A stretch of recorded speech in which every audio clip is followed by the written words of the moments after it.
শুরু অংশের কথা হলো আল্লাহ জীবন দিয়েছেন, ফের মারবেন। জীবন মরণ নিয়েই পৃথিবীর খেলা। কিন্তু কোরআন একটি কথা বলেছে, যে জীবন দিয়েছি আর তোমাদেরকে মারব,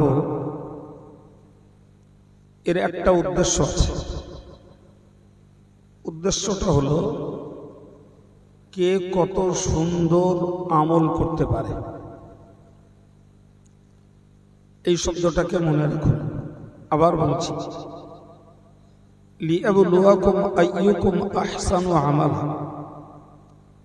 আল্লাহ তোমাদেরকে পরীক্ষা করবেন কে কত সুন্দর আমল করতে পারে সেটা।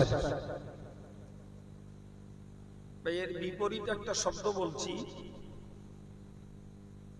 যে আল্লাহ কে কত বেশি আমল করতে পারে, এজন্য মরণ দেননি। মরণটা দিয়েছেন কে কত সুন্দর আমল করতে পারে ওইটা দেখার জন্য। সুবহানাল্লাহ। এবার একটু বুঝুন, আমরা সবাই বাঙালি, তা আমরা নিশ্চয়ই বুঝবো যে বেশি আর সুন্দর দুটো শব্দ নিশ্চয়ই এক নয়। এক কি বাবু?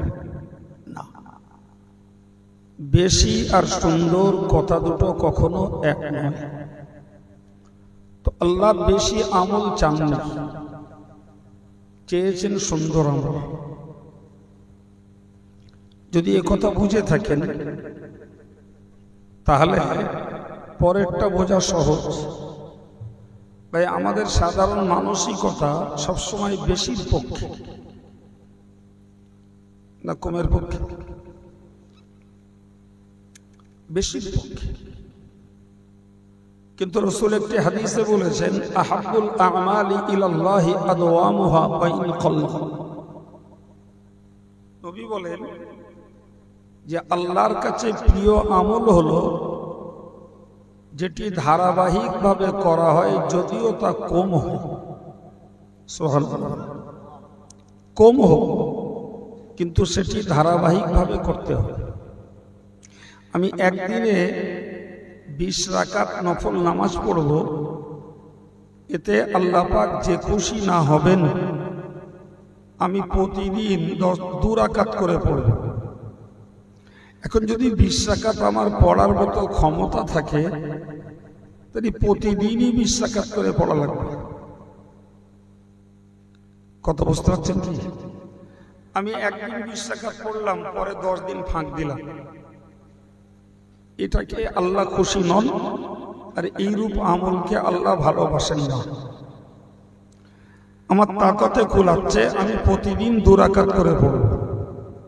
ওটা আল্লাহর কাছে যেমন প্রিয়, তেমন ওর ওই ইবাদতই আল্লাহ বান্দার প্রতি সন্তুষ্ট। সুবহানাল্লাহ।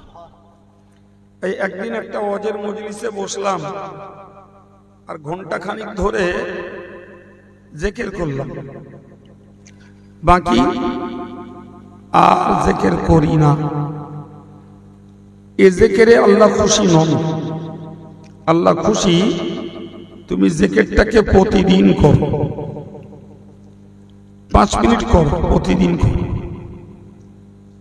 কথা বুঝতে পারা যাচ্ছে? 5 মিনিট করো, তবে প্রতিদিন করো।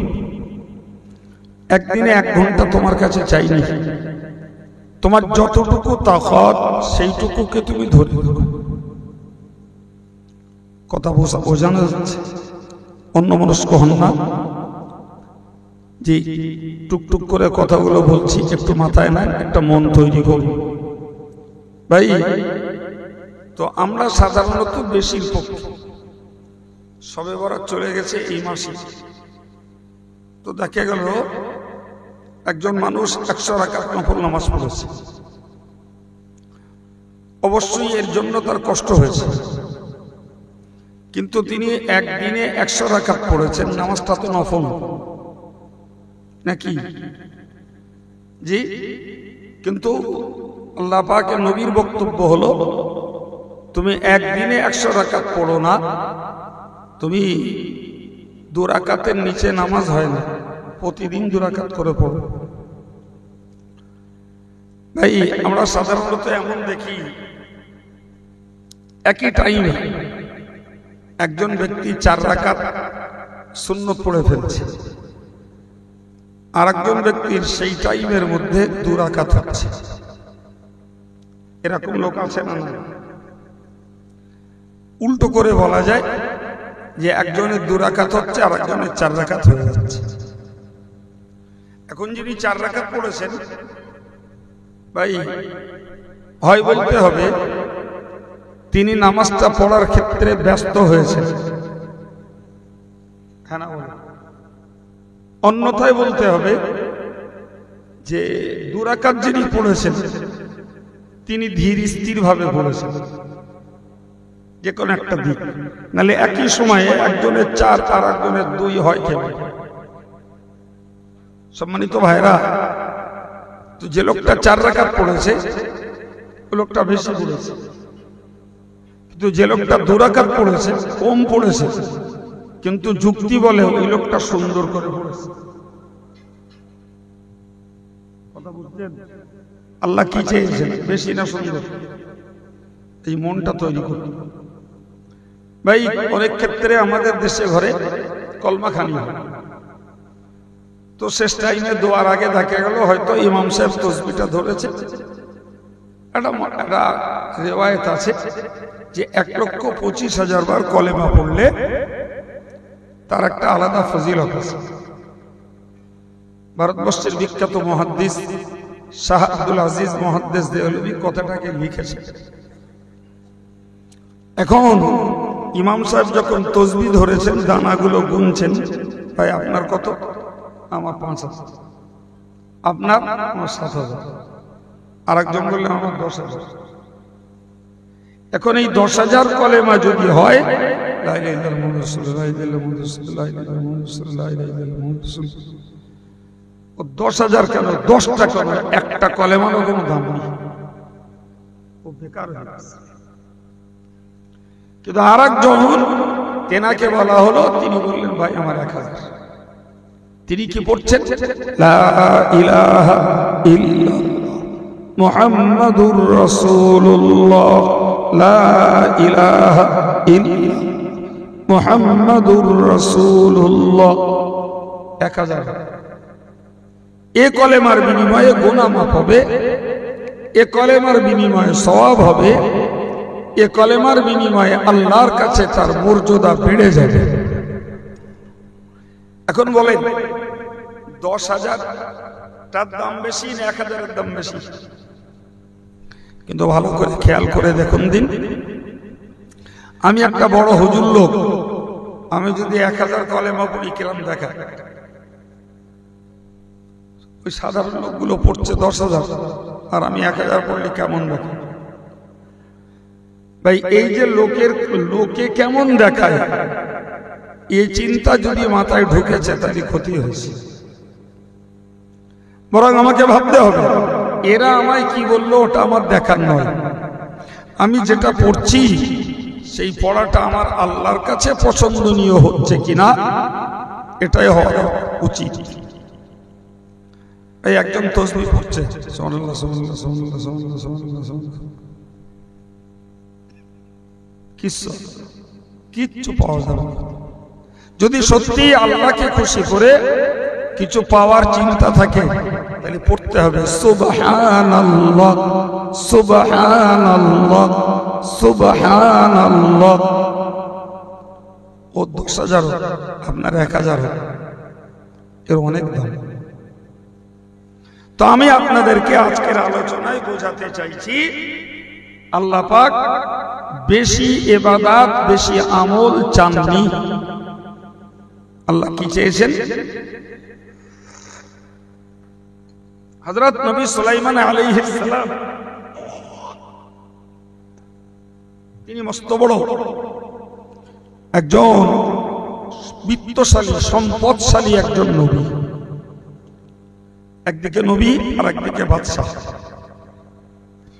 কি বলেছে? একদিকে নবী, পশুরা কথা শুনত, জেনেরা কথা শুনত, পাখিরা কথা শুনত, পাখিরা কি বলে তিনি বুঝতেন। সুবহানাল্লাহ। তাহলে তার গুণ যোগ্যতা আল্লাহ কম দিয়েছিলেন। ওই মানুষটা আল্লাহ পাকের কাছে বলছেন, আন আমালা সলিহান তারদাহ, হে আল্লাহ আপনি আমাকে এমন আমল করতে দেন যাতে আপনি সন্তুষ্ট। আচ্ছা বলেন, একজন নবীর আমলে আল্লাহ সন্তুষ্ট হবেন না তো কার আমলে সন্তুষ্ট হবেন? তাহলে একজন নবীর আমল মানে স্বাভাবিক ভাবেই সেটি আল্লাহ পাকের কাছে সন্তোষজনক আমল, ঠিক না ভুল? অথচ তিনি উপরন্তু আল্লাহর কাছে চাইছেন যে আল্লাহ তুমি আমায় এমন আমল করতে দাও যে আমলে তুমি খুশি, যে আমলে তুমি সন্তুষ্ট। এখন বলেন ভাই, যদি একজন নবীকে আল্লাহ পাকের কাছে আমলের সন্তুষ্টি কামনা করতে হয়, তাহলে আমাদের আমলের সন্তুষ্টির জন্য দোয়া চাওয়ার দরকার আছে না? না, খোঁজ করলে দেখা যাবে মনে হয় আমরা চাই না।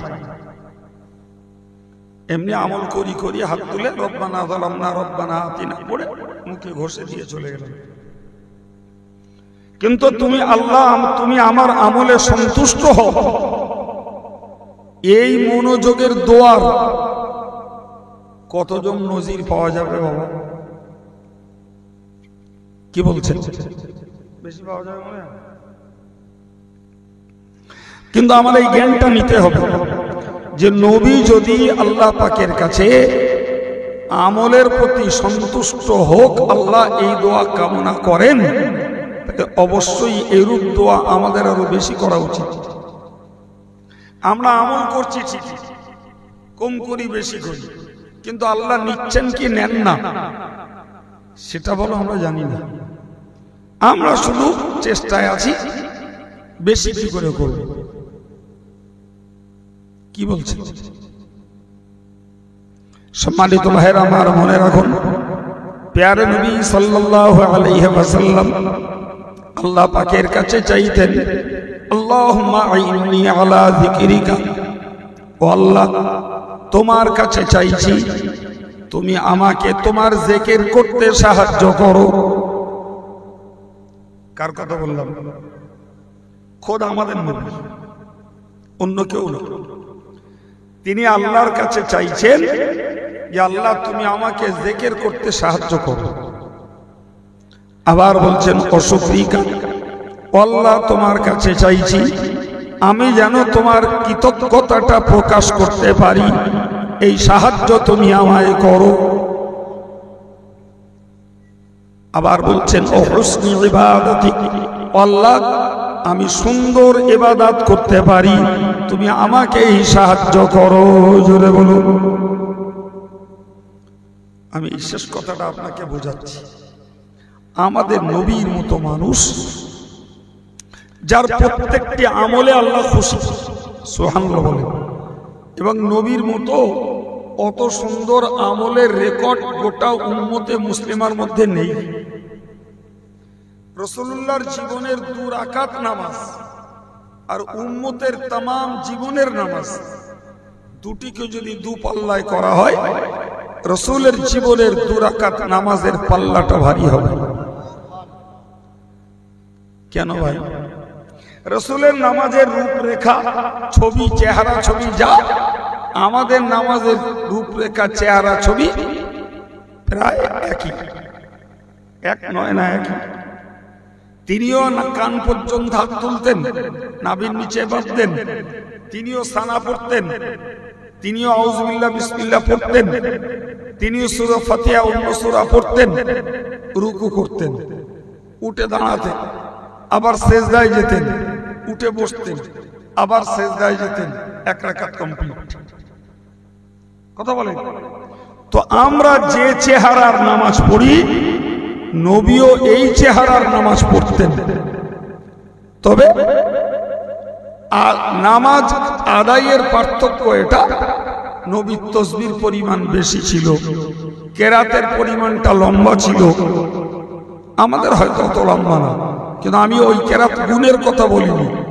আমি বলেছি যে নবীর নামাজের রূপ চেহারা যা, আমাদের রূপ চেহারা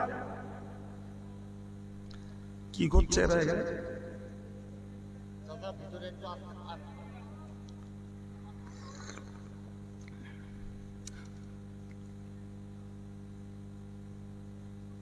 আমি তো সে উঠে পর্যন্তই দেখছি ওরা গল্পই করছে।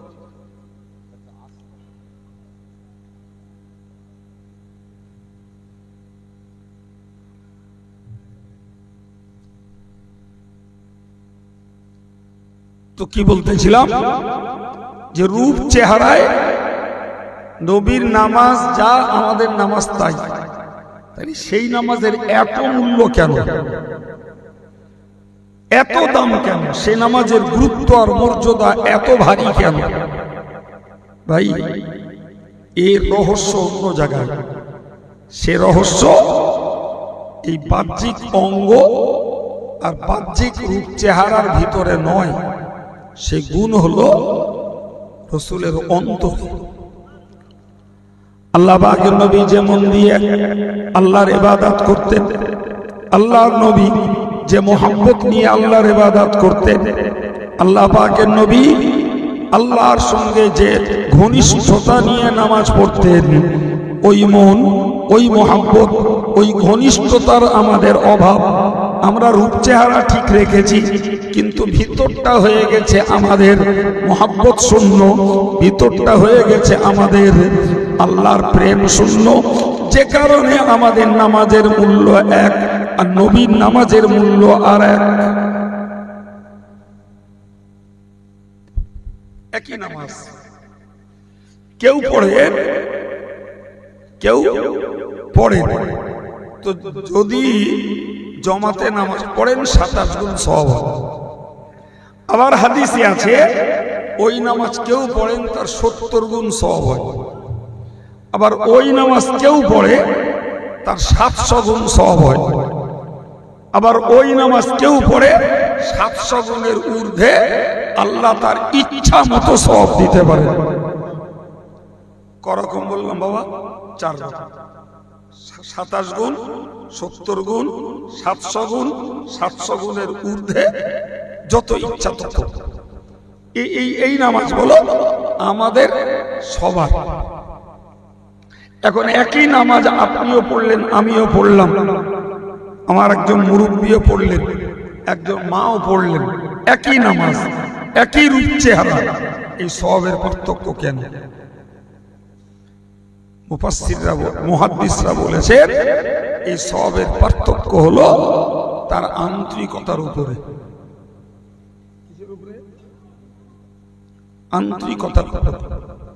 ভাই আমল যাদের সুন্দর করতে ইচ্ছা হয় তারা নিশ্চিত সে আমলে মনোযোগটাও ঢেলে দেয়।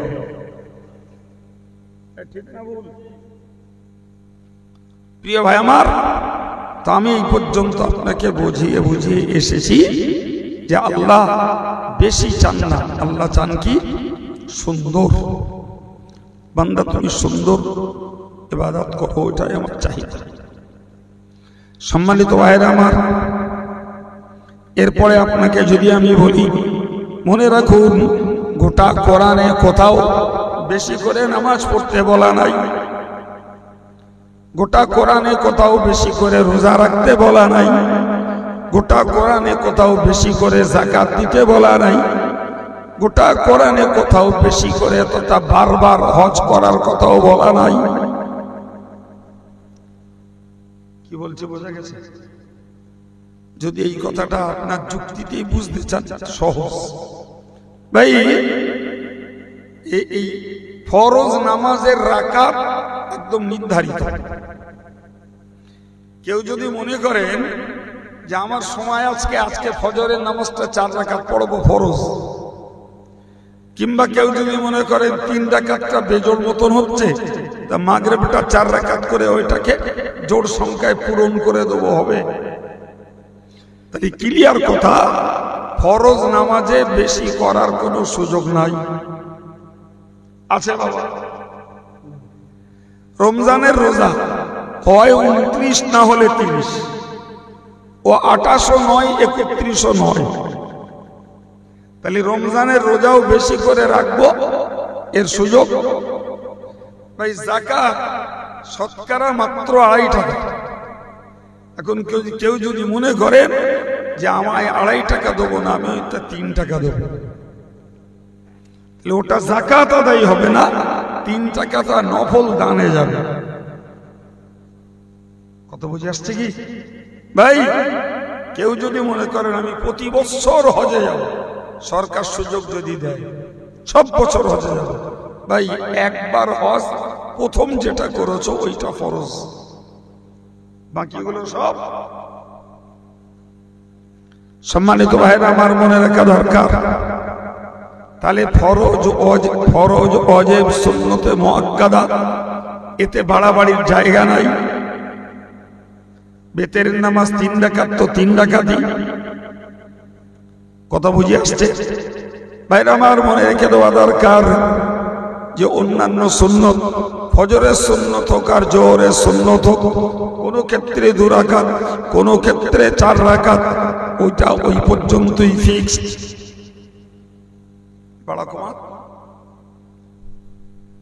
বাড়া কমা যেটা যাবে সেটা হলো নফল। সেটা কি? নফল।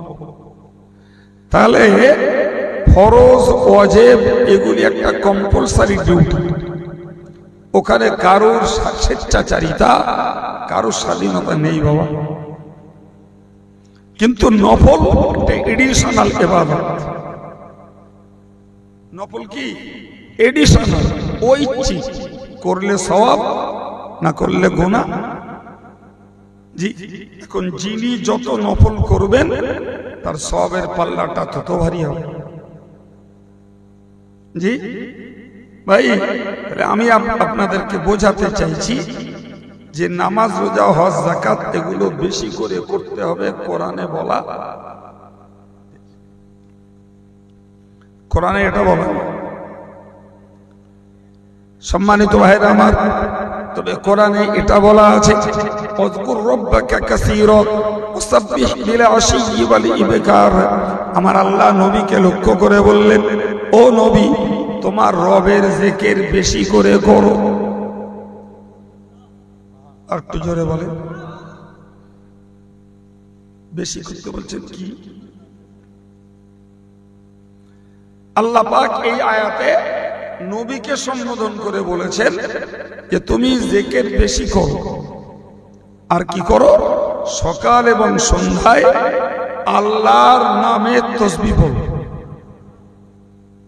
এই নির্দেশ কাকে দিয়েছেন ভাই?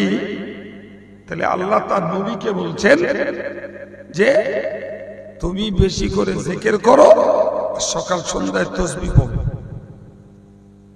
ভাই, আমরা যদি আমাদের ধর্ম জীবনটাকে একটু সন্ধান করি, তা আমরা বুঝবো যে জিকির করার সময়ও আমাদের নেই, তাসবিহ পড়ার সময়ও। কি বলছেন? আল্লাহ পাক নবী বলেছেন, মান সাব্বাহা সালাসান ওয়া সালাসিনা ওয়া মান হাম্মাদা সালাসান ওয়া সালাসিন ওয়া মান কাব্বারা সালাসান ওয়া সালাসিন। হুজুর বলেছেন, যে লোকটা 5 ওয়াক্ত নামাজ পড়ে 33 বার সুবহানাল্লাহ, 33 বার আলহামদুলিল্লাহ, 34 বার আল্লাহু আকবার পড়ে, তো নবী বললেন ওই লোকটার জীবনের গুনাহ যদি হয় সমুদ্রের গেঁজার পরিমাণ, তারপরেও আল্লাহ তার গুনাহকে মাফ করে দেবেন।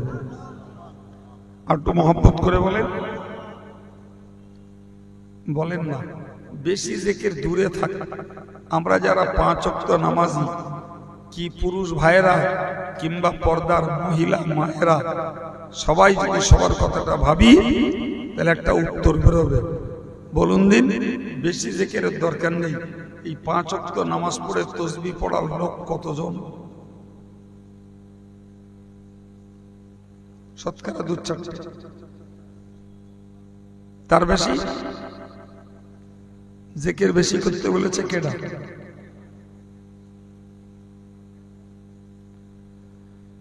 আল্লাহ। তো সেই জিকির বেশি তো দূর কিনার, কমটুকুও আমাদের হয় না। আমার আল্লাহ কোরআনে গোটা ইমানদারদেরকে লক্ষ্য করে, উম্মতে মুসলিমাকে লক্ষ্য করে বলেছেন, গোটা উম্মতে মুসলিমাকে লক্ষ্য করে, ইয়া আইয়ুহাল্লাযীনা আমানু, হে ঈমানদারেরা, উযকুরুল্লাহ যিকরান কাসীরা, তোমরা বেশি পরিমাণে আল্লাহ পাকের জিকির করো, ওয়াসাব্বিহুহু বুকরাতাও ওয়া আসীলা, এবং তোমরা সকাল সন্ধ্যাতে আল্লাহর নামে তাসবিহ পড়ো। বাবা, সে বেশি জিকির কই আছে? কোমড়া তাও আন্দাজে বললে হবে না। যদি বেশি জিকির করার লোক থাকতো তাহলে 5 ওয়াক্ত নামাজ শেষ করে তাসবিহ গুলো না পড়ে কোনো লোক উঠতো না। হ্যাঁ না বলে? তো মাগরিবের নামাজের পরে আর ফজরের নামাজের পরে এই জিকির তাসবিহ সময় বলে আল্লাহ কোরআনে উল্লেখ করেছে যে তোমরা সকাল সন্ধ্যায় আল্লাহর নামে তাসবিহ পড়ো। আর এই সকাল সন্ধ্যায় তাসবিহ পড়তে বলার সময়টাই হলো নামাজের সময়। হ্যাঁ, তাহলে আল্লাহ আমাদেরকে বললেন সকাল সন্ধ্যায় তাসবিহ পড়ো আর জিকির বেশি করে পড়ো। অথচ আমরা নরমাল একটা তাসবিহ, সেটাই আমাদের পড়া শতকরা 5 জন, হয়তো 95 জনের হয় না।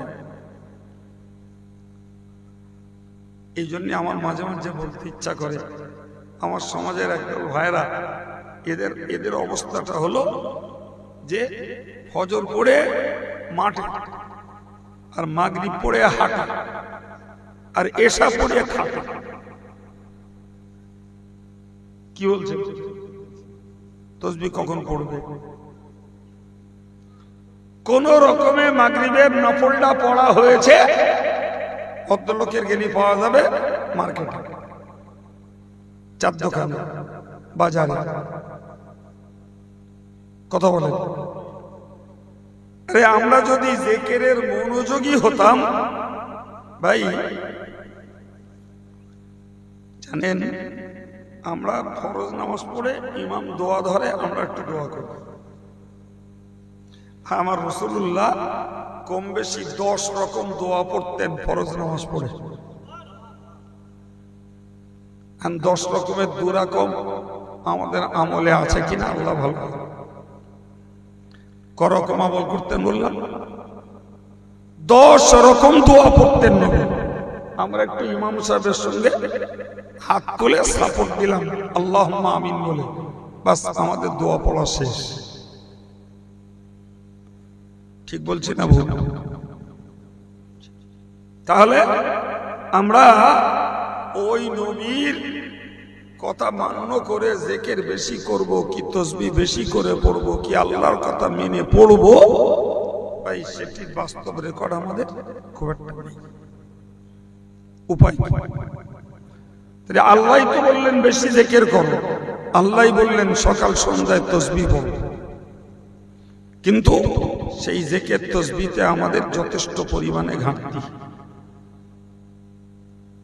আল্লাহ পাকের নবী বলেছেন, হাব্বুল কালামি ইলাল্লাহি আল আরবা, আল্লাহর কাছে প্রিয় আমল হলো 4টি।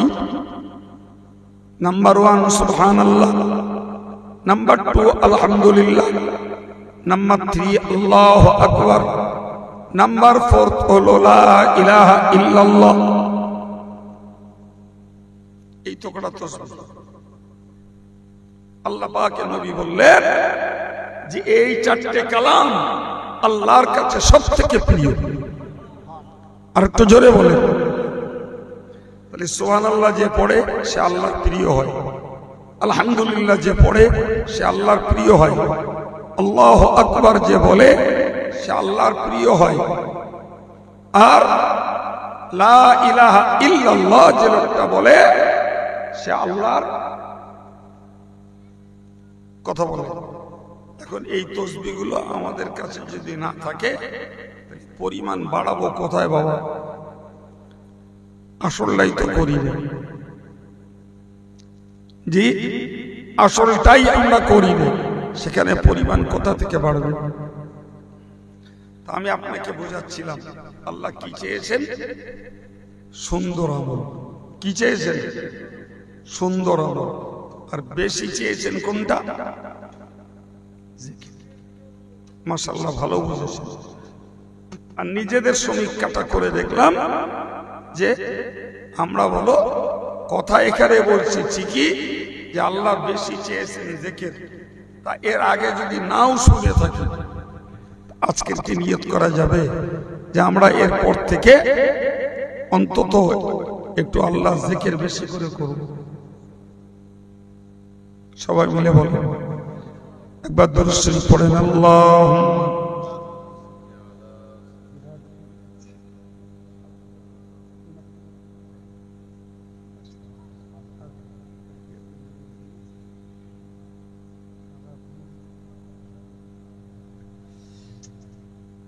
আলহামদুলিল্লাহ। সম্মানিত ভাইরা, কি বললাম?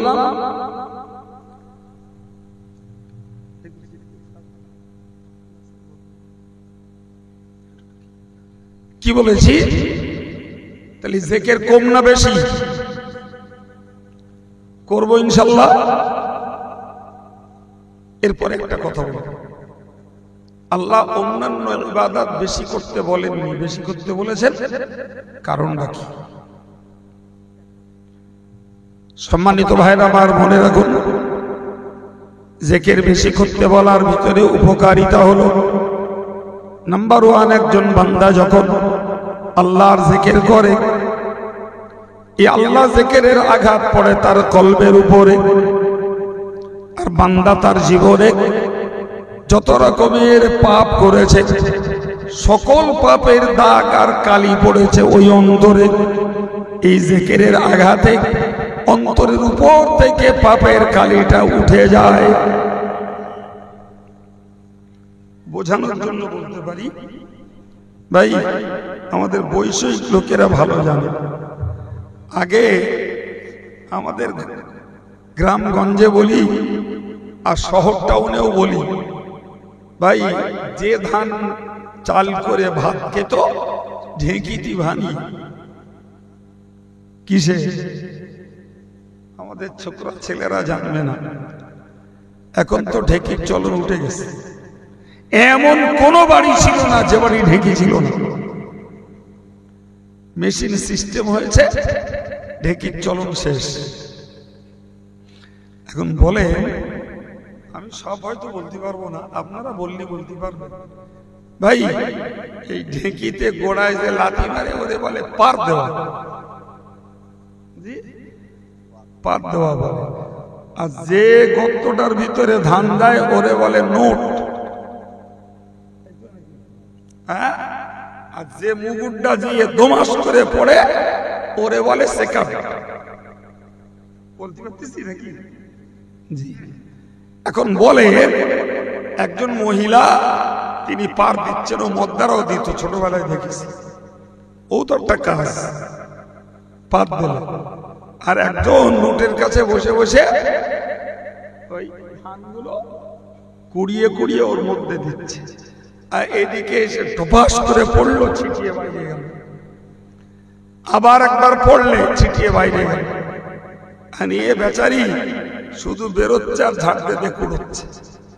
আচ্ছা, যদি এই বেচারার মনে হয় দূর বাবা বারবার কুড়িয়ে দিচ্ছে আর বারবার বেরিয়ে যাচ্ছে, ও আর কুড়িয়ে এই নোটের মধ্যে দেব না, ও ধানের ভাত খাওয়া হবে?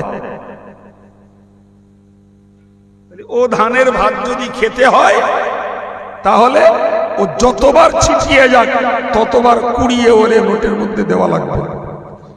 যেই খোসাটা উঠবে ওরির নাম চাল। ওরির নাম।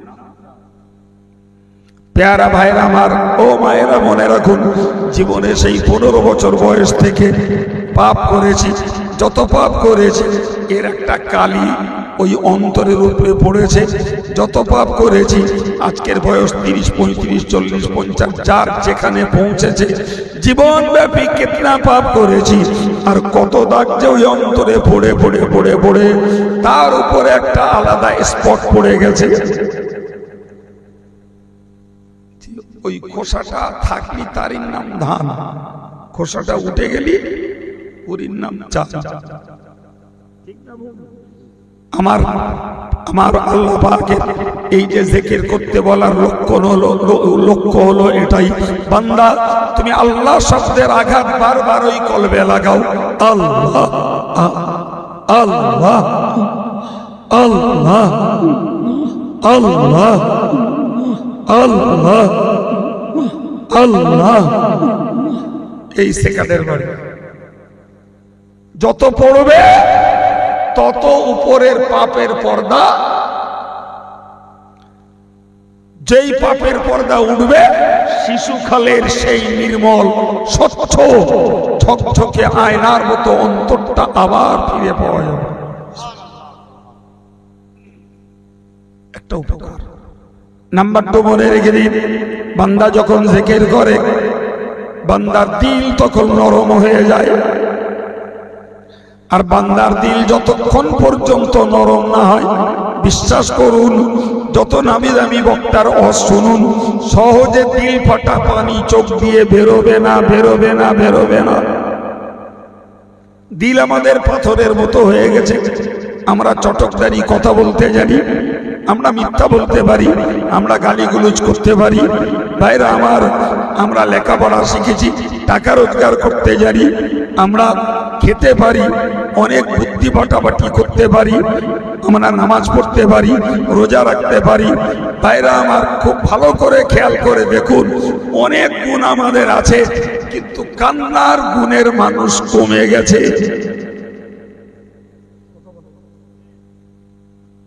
কারণ দিল হয়ে গেছে পাথরের মতো, ও থেকে আর পানি আসে না। জিকির করলে ওই দিল নরম। আল্লাহ বলেছেন, তালিনু কুলুব তালিনু জুলুদুহুম ওয়া কুলুবুহুম ইলা যিকরিল্লাহ।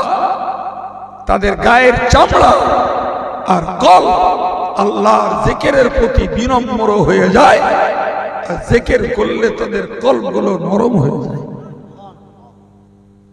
3 নম্বরে মনে রাখুন, যারা জিকির করে এদের ভিতর ইখলাস পয়দা হয়। ইখলাসের বাংলা অর্থ হলো খাঁটি আল্লাহর সন্তুষ্টির জন্য ইবাদত করা। আর এই ইখলাস যতক্ষণ না হয়, এ যুবক, ওগো মুরব্বী, ওগো মায়েরা, আমরা যেই হই না কেন, যতক্ষণ পর্যন্ত আমার ইবাদত, আমার ওয়াজ নসিহত করা, আপনার শোনা, ওয়াজ নসিহত দেওয়া, কিংবা নামাজ পড়া, রোজা রাখা, দান করা, যেটাই করি না কেন, হতে হবে সেটি আল্লাহর খুশির জন্যই। আল্লাহর খুশির জন্য ইবাদতকে বরাদ্দ করা সম্ভব হয় না যতক্ষণ পর্যন্ত মানুষ জিকির করে করে তার হৃদয়ের ময়দানটাকে বিগলিত না করতে পারে। হয় না, বরং মনে রাখা দরকার। নবী বলেছেন, শাইতানু জাসিমুন আলা কলবি ইবনি আদম, শয়তান বসে মানবের তথা আদমের অন্তররাজ্যে। শয়তানের বসার জায়গা অন্তর। শয়তান যদি অন্তরে বসে থাকে বাবা, তাহলে সেই শয়তানকে ছাপিয়ে আল্লাহর সন্তুষ্টির ইবাদত করাটা সহজ না কঠিন? এই জন্য আল্লাহর নবী বলেছেন, যখন কোন বান্দা জিকির করে, ফাইজা যাকারাল্লাহ খানাসা, শয়তান তখন পালিয়ে চলে যায়। আল্লাহর জিকিরের আঘাত শয়তান সহ্য করতে পারে না। ওয়া ইযা গাফালা ওয়াসওয়াসা, বান্দা যখন উদাস হয়ে যায়, ও মনোযোগী হয়ে যায়, আবার শয়তান এসে দাগা দেয়। আবার শয়তান এসে দাগা দেয়। এই শয়তানকে যদি অন্তর থেকে দূরে রাখতে হয়, তার জন্য মস্ত বড় হাতিয়ার হলো, জোরে বলে, আমরা অনেকে মনে করি জিকির করবে পীর সাহেব, আর জিকির করবে বুড়ো লোক। বুড়িমাদেরও জিকির নি, জোয়ান ছোঁড়াদেরও জিকির নি, জি, আর যারা পীর সাহেব না ওদেরও জিকির নি। এরকমটাই মনে হয়। ভুল কথা বাবা। এই জিকির পীর হওয়ার জন্য নয়, বরং কে ধনী, কে গরিব, কে বয়স্ক, কে বয়স্কা, কে যুবক, এক কথায় আল্লাহ পাকের বক্তব্য হলো ইয়া আইয়ুহাল্লাযীনা আমানু, হে ঈমানদারেরা, উযকুরুল্লাহ, তোমরা আল্লাহর জিকির করো। যে একটা টলটলে যুবক সেও ঈমানদার, একজন যুবতী সেও ঈমানদার, একজন মাঝবয়সী সেও ঈমানদার, একজন বৃদ্ধ সেও ঈমানদার। সুতরাং এ জিকির শুধু মুরিদের না, এ জিকির শুধুমাত্র ঈমানদারের। কার কার? আমরা যদি ঈমানদার হই জিকির বাদ দেওয়ার সুযোগ আছে? আলহামদুলিল্লাহ, আমরা যখন ঈমানদার তাহলে আল্লাহ আমাদের কি বললেন? তোমরা জিকির করো, বেশি করলে তোমার হৃদয়টা সাফ হবে, তোমার হৃদয়টা নরম হবে, তোমার হৃদয়ের উপর থেকে পাপের পর্দাটা উঠে যাবে, তোমার ওই হৃদয়ে তুমি আল্লাহর সন্তুষ্টির জন্য ইবাদত করতে পারবে। আপনি বলবেন হুজুর নামাজ তো শ্রেষ্ঠ জিকির, আমিও একমত, নামাজ শ্রেষ্ঠ জিকির। আল্লাহ তো বলেই দিয়েছেন আকিমিস সালাতা লিযিকরি, আমার জিকিরের জন্য নামাজ কায়েম করো। সুবহানাল্লাহ। এ থেকে বুঝতে পারা যায় যে নামাজটাও আল্লাহ, সে তো আগে বলেছি বাবা, সে তো ফরজে তো বাড়ানোর জায়গা নেই। তাহলে নামাজ যখন আল্লাহর জিকির, ও জায়গা নামাজের সূত্রে যদি বাড়াতে হয় তাহলে বেশি করে নামাজ পড়তে হবে। নফল নামাজ, আচ্ছা ওই নফল নামাজ বেশি করে পড়া সহজ না কঠিন? একদম কঠিন, খুব কঠিন। ভাই আমি আপনাদেরকে এই রাত্রে বলছি বাবা, আমি জলসা শেষ করে দিচ্ছি, আপনারা বাড়ি যান, বাড়ি যেয়ে 100 রাকাত করে নফল নামাজ পড়ে শোবেন। ভাই আমি নিজে পারবো না, আগে বলে দিচ্ছি, আমার দ্বারা পারবো না। আচ্ছা কারো সাহস আছে পারবেন বলে মনে হয়? সারাদিনের খাটনি আছে, দেহের ক্লান্তি আছে, আগামী কালের জন্য ঘুমের মতো অক্সিজেনটা নেওয়ার দরকার আছে। তাহলে 100 রাকাত নফল নামাজ পড়ার শক্তি নেই, ধৈর্য তো আলাদা কথা। শক্তি থাকলে তখন ধৈর্যের প্রশ্ন, শক্তি নেই মানে ধৈর্য নেই। ঠিক না ভুল? জি, এই যে আমরা বসেছি এটা একটা জিকিরের মজলিস। আল্লাহ পাকের নবী বলেছেন লা আনতাগদু ওয়া তাতাআল্লামা আয়াতাম মিন কিতাবিল্লাহি ইয়া খায়রুল লাকা মিন আন তুসাল্লি মিয়াতা রাকা।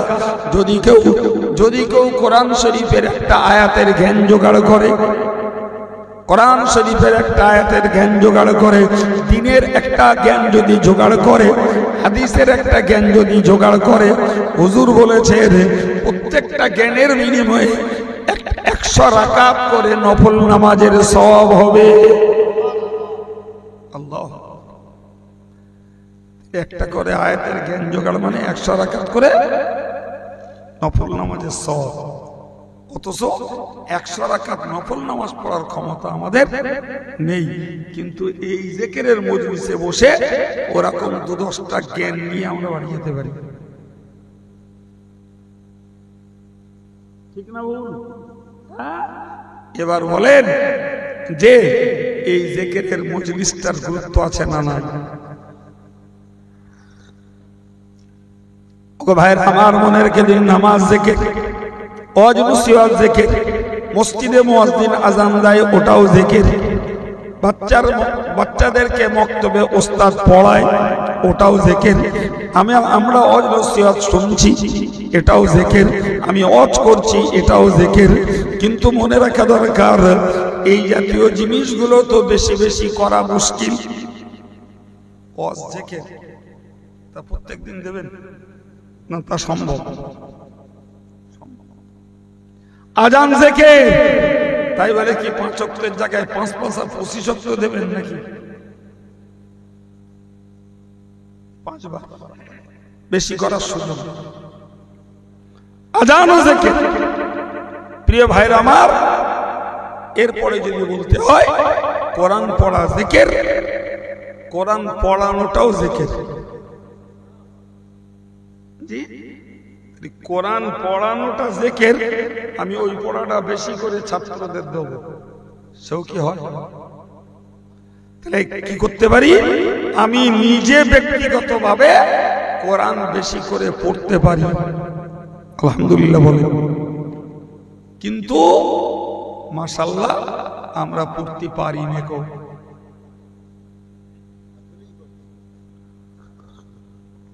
বেশিটা পরে থাকে, পড়তেই পারি। আর আমার মারা পারে তো আলহামদুলিল্লাহ, বিয়ে হয়ে গেলে আর খুব একটা পড়েও না। রাগ করছেন আপনারা?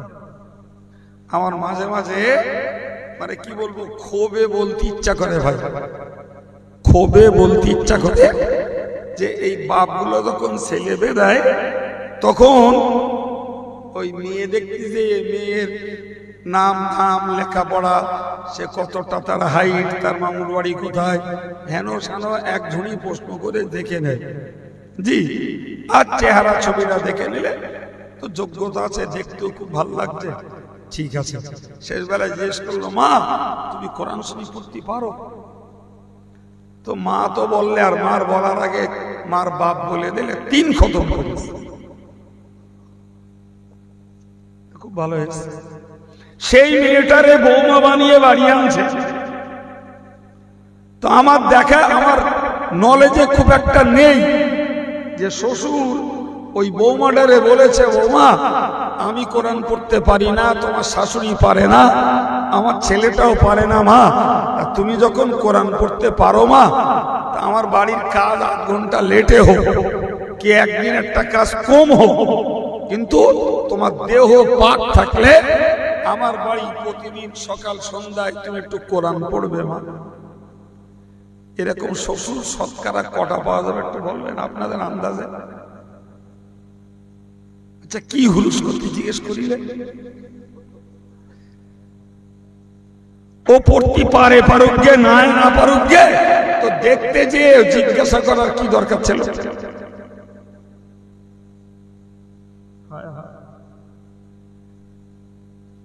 সুতরাং কোরআন বেশি তেলাওয়াত করলে অবশ্যই কোরআন জিকির, তার উপকারিতা ছিল।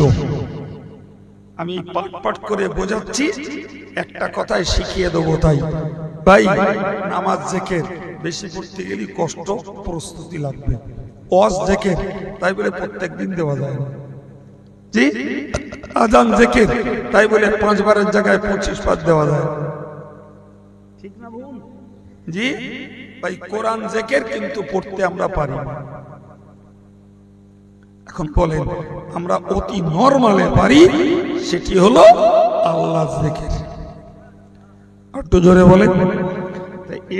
এটাও আমরা করব না, এটাও না। তাহলে কিসে আমরা আমাদের আমলের পরিমাণ বাড়াবো, সওয়াবের পরিমাণ বাড়াবো? কিসে আমরা আমাদের দিলটাকে নরম করব? বলেন।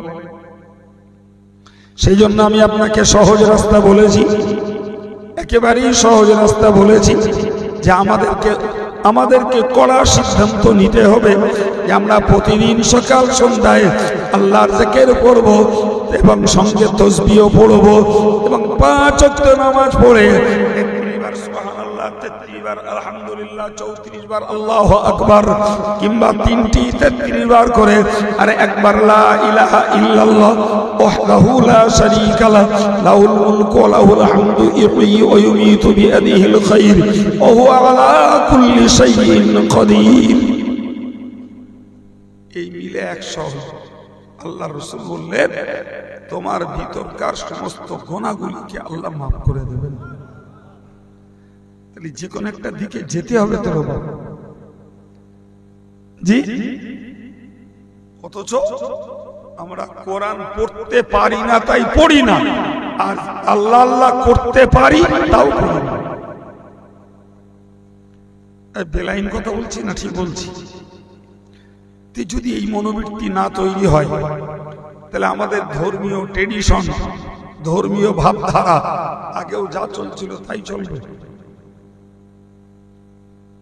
কথা বলে, আমি আগে বলেছি, জিকির করা পীর হওয়ার জন্য, জিকির করা পীর হওয়ার জন্য নয়।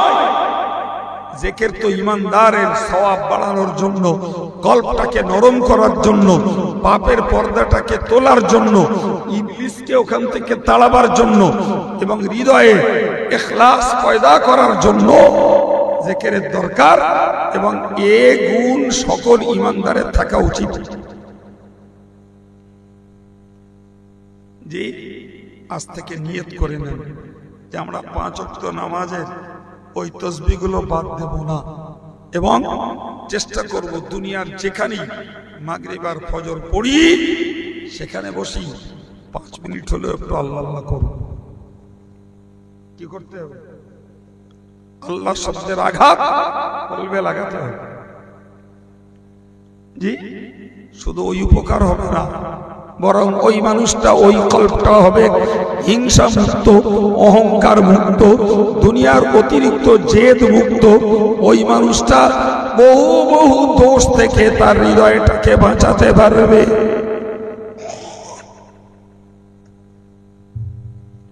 তাহলে বেশি কি বাবা? জিকির। বেশি কি? জিকির। তো এই জিকিরটা আমাদের অভ্যাস করতে হবে, অভ্যাস করতে হবে ভাই।